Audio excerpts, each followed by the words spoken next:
Hey guys, it's JillianVita. Welcome back to my channel. Today I wanted to kind of give an overview of stuff that I find to be holy grails, meaning that I use them every single day, and when they're empty I repurchase them, and also some purchases I've made as of late that aren't exactly my favorites, and I'll explain to you why. So just before I start, these are things that work for me, but they might not work for you. And the opposite, things that don't really work for me, but they might work for you. So I'm not discouraging you from trying it, but I am telling you my opinion on it, and maybe you'll find that the products kind of have the same effect on you that they've had on me. So I'll start off on a positive note, and I'll give you all of my holy grails and stuff that I use every single day. So my number one holy grail for probably almost a year and a half now is the Hourglass Veil Primer. This is probably my third bottle of it. The only thing I have to say is it is a bit expensive. I think it's like $60, but it does give your face a velvety finish, and it definitely minimizes your pores, so it's a perfect canvas for your makeup to be applied with it. I go through this probably once every 3 or 4 months, so it does last a bit longer, but I've tried other primers besides this, and I'll get into that a little bit later, but I have not found anything that works as well for me as this does. Makeup lasts all day long. I've worked out with makeup on using this. I've sweated with makeup on using this, and my makeup didn't budge. So definitely the Hourglass Veil Mineral Primer is definitely something that I consider to be my holy grail. So next, after that, let's go from start to finish. So my holy grail for a setting spray is the Urban Decay De-Slick makeup setting spray with oil control, and I tend to have more oily skin, especially during the warmer months, obviously, and this definitely keeps my oil under control. I stay matte usually, and then with a combination of my foundation, that primer, and this, my makeup just does not budge. I could probably go swimming in my makeup and it just won't move off my face.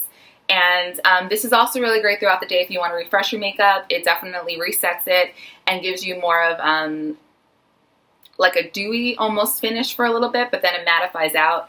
But yeah, I would definitely recommend the De-Slick one. The other one is okay. This one, the makeup setting spray long lasting one, but I do realize that there is a difference between the De-Slick one and this one. This one definitely more controls your oil a lot better for me, from what I've seen from using the two. So another one of my holy grails, I guess maybe recently, has been the Mariah MAC bronzer. It is in My Mimi, and it's this really pretty like gold copperish bronzer highlighter.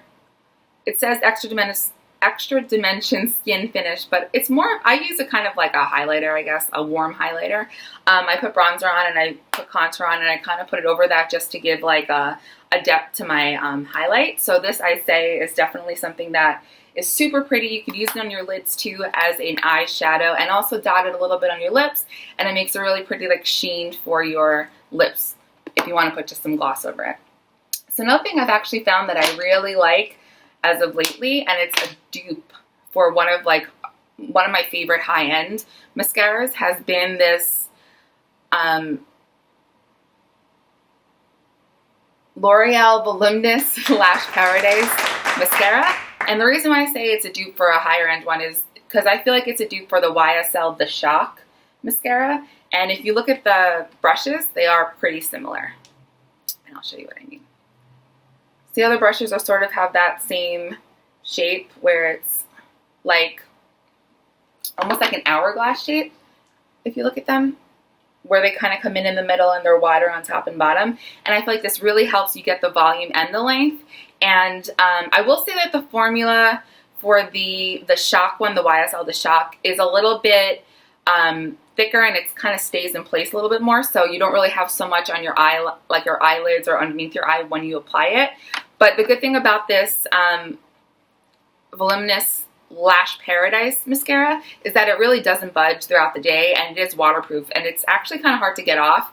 But even with the little flakes on the lid or underneath it, all you need to do is let it dry and then take a Q-tip and just kind of like rub it off, and it comes right off. So that's not really a problem, but I would say that they are dupes for one another. I think this was $11 and I think this was $28. And this is pretty much in any pharmacy that you want to go to and you can find this. But yeah, I do love both of them. It gives my lashes a lot of length and a lot of volume, which I know who doesn't want both. These definitely give both. I'll go into something that I'm not really too crazy about as of lately. I told you I've been trying to get some primers to sort of subsidize the other one because of the cost, basically, because that Hourglass one is really expensive. In my opinion, it's $60. So I tried two drugstore primers.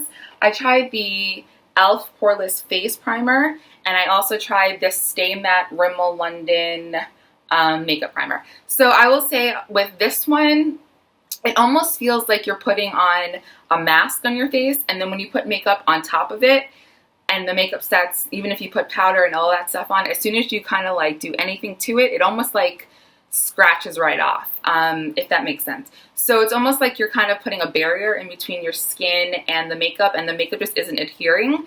And I've noticed that this is what the cause of it is. Also, it definitely cakes up around your nose and underneath your lip, like where your chin is. I happen to have like a cleft chin, so like makeup kind of tends to build like in here, and this definitely, I think, promoted that, and it also promoted heavy creases underneath my eye. So I tried, as you can see from the bottle, like it's really filthy. I tried to give this like a really fair chance. I think I used it for almost 2 or 3 weeks, and I went through all of my foundations with it to see if maybe there was one that it worked with, and I just couldn't get this to work. So I would say that this was a no for me. Also the E.L.F. one, there were a few things that I did like about the E.L.F. and some things that I didn't. I like the finish of the E.L.F. It does remind me almost of the Hourglass one where it has the velvety finish, but it has a very strong smell. I know it has tea tree oil in it, so that might be what it is, but it's a very, very fragrant smell. And again, it kind of does the same thing as that. Once your makeup has been on for a little bit, like it does rub off.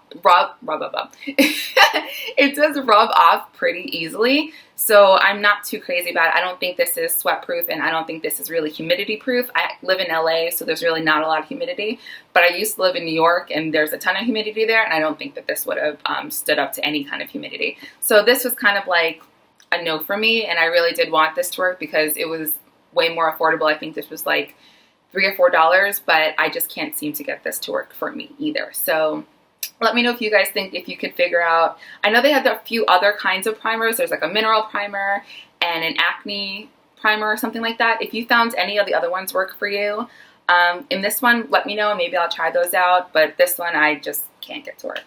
Another thing that I kind of was disappointed by was this Hourglass Vanish stick. I find for me, maybe it's because I have oily skin, that this definitely just slid right off. It didn't stay. It never really got too dry. I know it's supposed to leave like a dewy finish, but this was almost like it was wet, as if it was just applied. Even when I put on powder on top of it, it just, my face always seemed like not glowy, but almost sweaty, and I don't like that. And it rubbed off like on pretty much anything. And I used my, my Holy Grail primer and my finishing spray, and this just won't work for me, and it does crease up a lot, and when you apply makeup on top of it, it tends to lift. So this for me kind of was a dud, and it's not cheap either. It's kind of expensive. The finish is beautiful in terms of the actual product itself. The formula is nice, but like I said, I just couldn't get it to work for my skin, and by the end of the day, my makeup pretty much melted completely off, and I look sort of messy, and that's everybody's pet peeve. So I have to say no to this one. Another recommendation I got actually from Tati, who I love. I really do love her reviews and her tutorials, and I feel like she is honest. I tried the organic wear from Physicians Formula, the mascara. And while it does kind of go on pretty well, the brush is sort of fat. It's like a fat brush, if you can see that. But what I did notice is that any sort of wetness that gets on this is going to completely smear down your face. One time, I don't know what happened. I think I sprayed maybe a water mist on my face, and it literally looked like I was hysterical crying. And this just didn't stay on at all. So it goes on well, but it doesn't last. So for me, I don't know that this is something that I would run to, especially if it's any sort of rain outside or any sort of humidity. I just feel like this would kind of fall apart. Another one that I tried off of a YouTube review was the Essence Forbidden Volume Mascara, which is the red one. And I kind of tended to stick to high-end makeup for a very, very, very long time. So I wanted to venture out and try drugstore makeup.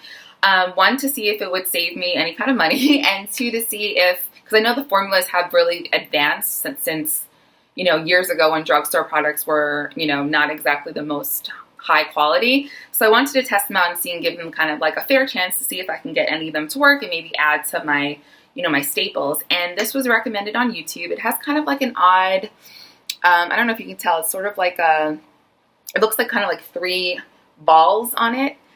And it's like a fairly fluffy brush, which I do like. But this formula does not volumize for me. It actually kind of separates your lashes, and it doesn't really give you any volume, which is kind of crazy because it's called Forbidden Volume Mascara Rebel. So you'd expect like a punch, and this just kind of just didn't do it for me. So unfortunately, this just didn't work. And I don't think this was this cheap either. I think this might have been $10 or $12 in Target. So this wasn't really, it didn't really work for me.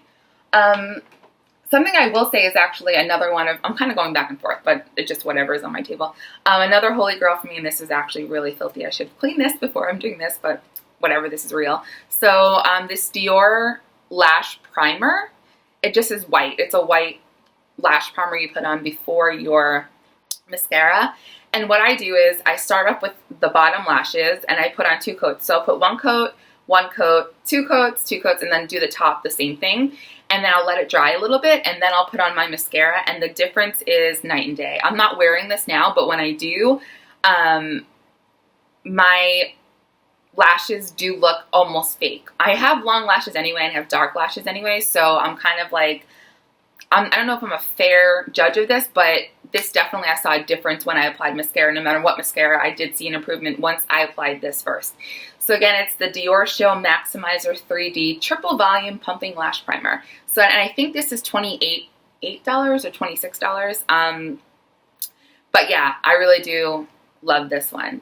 Also, in terms of concealer, this is like a old favorite. It's the NARS concealer. I feel like this is good when I use my Urban Decay All Nighter foundation because it's a thicker formula, and I feel like thick formulas kind of are compatible with thick formulas from what I've experienced with my face. So the two together work really, really nicely. I have the color Light to Vanilla because I do like the kind of like sculpted out contour highlight look. So this is really good, and plus it has a little bit of a pink undertone, so it cancels out a bit of your dark circles if you happen to have those as well. So I do really like this one. I'm actually at the end of it, and I've tried other concealers. I've tried Drugstore, I've tried high-end stuff, and I kind of find myself going back to this. The only thing I don't really love about it is how small the applicator is. It's a doe foot applicator, but it's small. Like I noticed like the Tarte Shape Tape one is thicker, and I haven't tried that yet, and I will try that next. And I kind of wish this was too, because I feel like it takes a very long time to like apply it. But I do like it when you put it down your nose because you can get very like precise. But this is definitely one of my holy grail ones. So one last one that I will say is kind of a fail for me, and I was so disappointed, and I hear such great things about it. And I can understand why it would be a great thing for people that don't really have oily skin, is the Luminous Silk Foundation by Giorgio or Armani. I've tried this so many times. I really, really, really wanted it to work. But I feel like this just is not dry on my skin. It stays wet forever. I almost feel like it's like a BB cream more than it is an actual foundation. I feel like the coverage is light to medium at best, even with a lot of layers and a lot of like buildup. I feel like it still doesn't get past a medium coverage. And again, I do have oily skin, and I feel like this has a dewy finish, so the dewiness and my oily skin kind of like doesn't mesh very well. And this is something that I wanted to love so bad, and I do kind of reach for it. I try to reach for it on my like no makeup days, and as pretty as it ends up being, it just slides off my face and it just doesn't adhere to my skin. So, and this is actually very expensive. I think this is a $60 foundation. So this is something that I kept for a long time, trying to get it to work and trying to really like fit it into my makeup routine, but I just couldn't get it to work. So if you have any tips for how to use this, I would love to hear it. Or if you have any primers that work well with this, if you have oily skin, leave them in the comments and I'll try it out and see if it works, because I would love to get this to work, but I just haven't had any luck. So I do have a bunch more stuff that I'll go through on another video, but I just wanted to kind of go over stuff that I really love and stuff that I haven't really loved, that I have seen a lot of reviews and tutorials and first impressions of, and I just want to give you my opinion on it, because maybe you have similar skin to me, which is oily skin, olive oily. So if you want to maybe try out what I love and see if you've been struggling with finding a great primer, finding a great setting spray, those two definitely will work for you. And if you have any suggestions for me, I would love to hear it. So if you have any ideas for videos too, I'm trying to really build up a lot of videos right now, and I have some great ideas, but if you guys have any for me, leave them in the comments below and I would love to hear them. And yeah, that's it. So until next time, peace guys. Mwah.